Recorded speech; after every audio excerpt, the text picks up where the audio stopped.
For 25 years, the rule behind the Kremlin's closed doors was an oath of loyalty. Vladimir Putin's deal with the oligarchs was a masterpiece of political engineering. Putin's deal states that, "Stay out of my politics, and I will make you the untouchable masters of Russia's wealth." This was the omerta, the secret contract that built the most concentrated power structure on Earth. It was a symbiotic relationship where the state provided the muscle and the billionaires provided the treasury. But as we enter January 2026, that contract has reached a terminal point. The deal hasn't just been breached. It has been liquidated. The invincible mask slipped the moment the Kremlin realized the war chest was empty.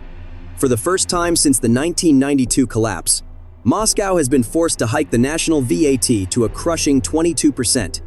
This isn't just a tax increase. It is a signal to the elite that the state is now cannibalizing its own.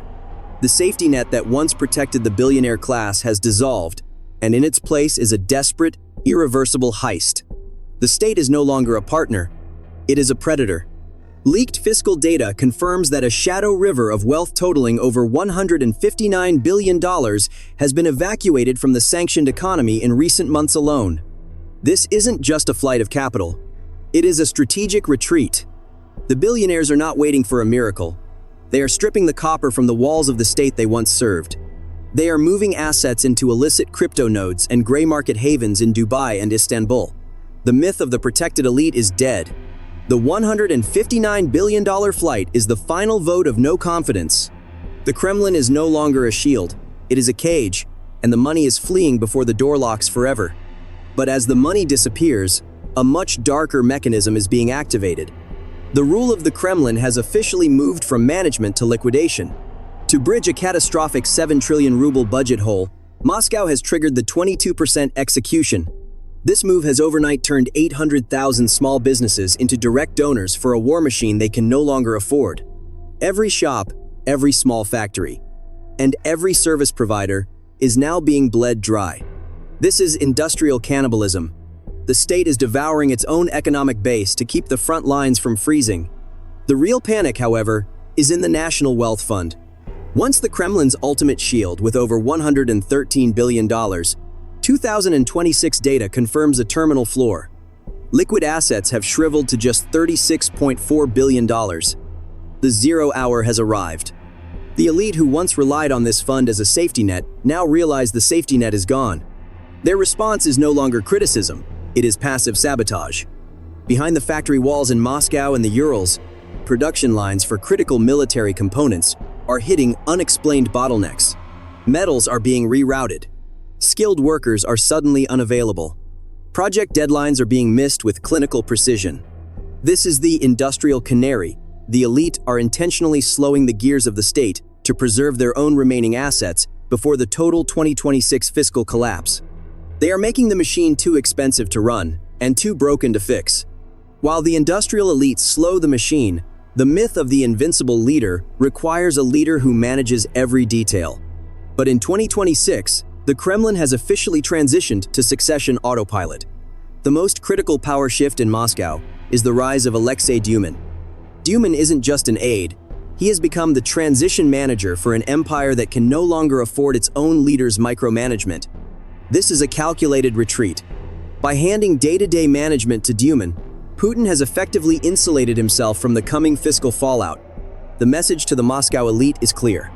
The transit of power has begun, but it is not a handover to a successor. It is the handover to a machine. The elite are watching this rise with a mixture of terror and calculation. Dyumin belongs to no clan. He has no independent base. He is the wardrobe, a loyalist designed to hold the door while the old guard prepares for the inevitable. But while Dyumin manages the bureaucracy, the rules of survival for the billionaires who haven't yet fled have been rewritten. The Kremlin has officially moved from a wealth for loyalty deal to a surrender of assets mandate. The state is no longer asking for support, it is demanding the keys to the kingdom. The invincible myth that a billionaire's loyalty could buy safety has been dismantled by a ruthless new legal weapon: the abolition of the statute of limitations on privatization. Any private ownership dating back to the 1990 seconds can now be re-examined. This is the ultimate trap. It is no longer theory. It is active execution. The seizure of billion-dollar gold empires and industrial giants has become the new standard.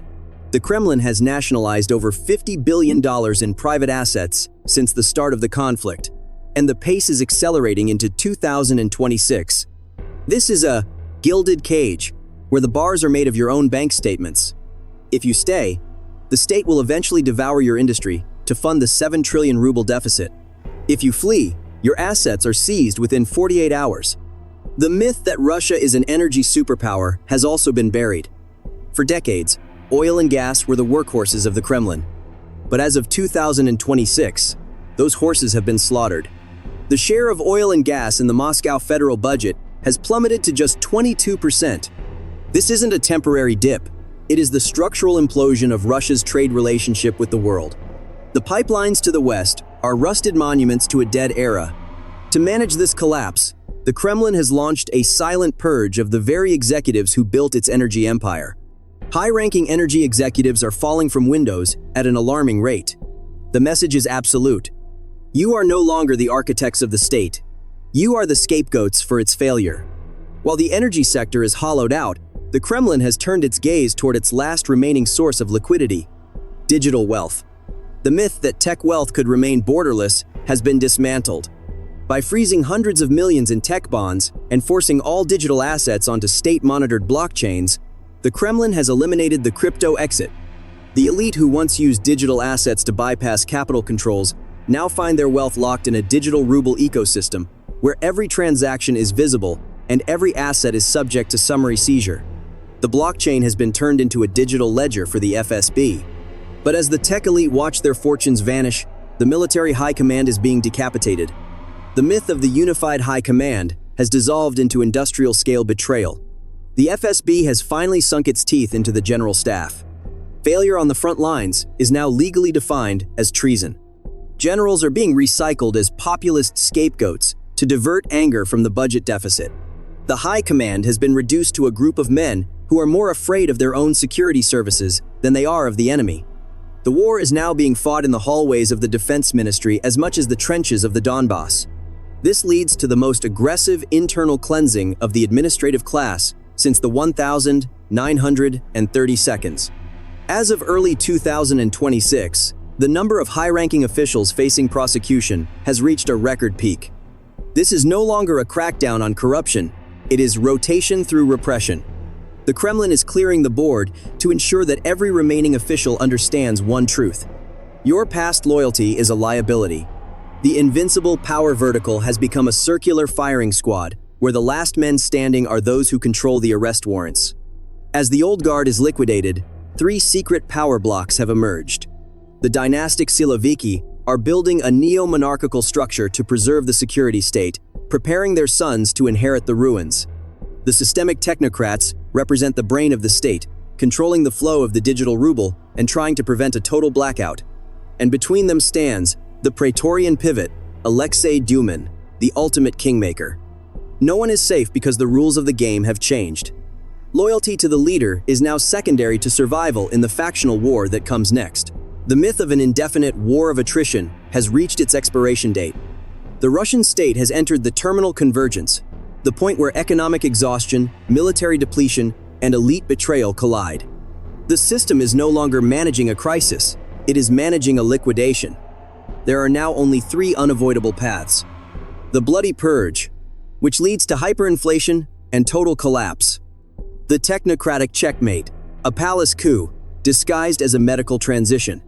Or chaotic fragmentation, where regions begin a de facto secession as central subsidies dry up. The message is absolute. The system is collapsing from the inside, and no one is safe. The $159 billion flight was the signal. The 22% VAT hike was the execution. The rise of the shadow heir is the preparation. The game is not ending. It has already been lost. The only question remaining for the Moscow elite is whether they will be the ones at the table or the ones on the menu. The 25-year myth of the invincible Tsar is over.